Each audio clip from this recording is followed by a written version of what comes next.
سلام. من از کشور ایران دارم این فیلم رو میگیرم، دارم اینجا حرف میزنم. دوست دارم شما هم تو کامنت ها بگید که از کدوم کشور کدوم شهر هستین که دارین ویدیو منو میبینید.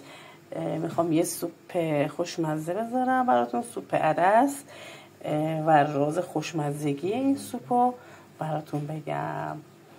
خب مواد لازم: هویج، سبزی سوپ، پیاز رنده شده، سیب زمینی من 2 تا گذاشتم، یکیشون رو رنده زدم بخاطر لعابش، یکیشم نگینی کردم، و عدس و مقداری سیر تازه. ادویجاتم شامل زردچوبه، پودر انبه، فلفل سیاه، نمک و پودر زنجبیل و رب گوجه. و اما راز خوشمزگی سوپ ما در این گلپره که فوق العاده خوشمزه میکنه و همراه من بیشتر در سوپ مثلا گردن و بال استفاده میکنم. برای شما هر چی دوست دارید میتونید استفاده کنید، هر چی میلتون میکشه، هر چی که باب میلتونه میتونید بریزید توی سوپتون. به جای گوشت چرخ کرده میشه، گوشت مرغ هم میشه. خب ما هیچ هم میتونید برید، اکثرا دوست دارن میریزن. اول از همه مرغو میذاریم با آب جوش بیاد که کفشو بگیریم، بعد بقیه مواد رو بهش اضافه میکنیم.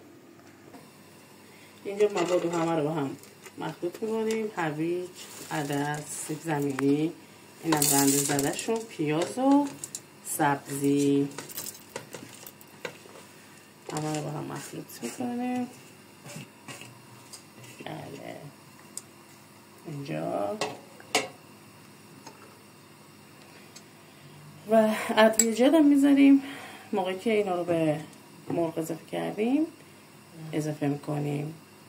من اینجا یه خورده شیوید تازه هم که تازه که نه تو فریزر بوده، ولی خب به خاطر عطر بهترش این شیوید هم اضافه میکنم. خب ما مرغمون تو اون قابلمه جا نشد، بخاطر موادش گذاشتم توی قابلمه بزرگتر.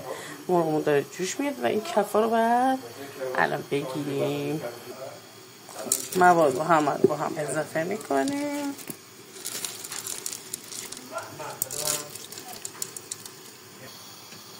خب اینجا همه چیز مخلوط میکنیم.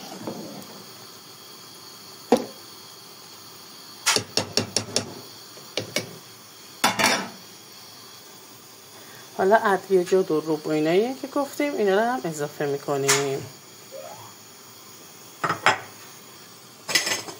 همه ادویه رو ریختیم، اضافه کردیم، میذاریم تا دیگه دوباره به جوش بیاد و درشو بذاریم برای پختش. اینجا هم یه مقدار روغن میریزیم که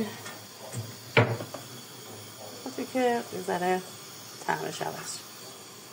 یه مقدار میریزیم به خاطر اینکه رب سوپمون بدرنگ نشه. بله اینم هست روغن. دیگه بذاریم جوش بیاد، درشو نبندید تا جوش بیاد که دوباره سر نره. خب سوپمون به جوش اومد، درشو میبندیم تا بپزه موقع آماده شدن و سروش. و اینم میره میشه همونشتی سوپ میریزیم توی سوپ و سرو میکنیم و میشه جان میکنیم با آب لیمو گلپر. میشه جان.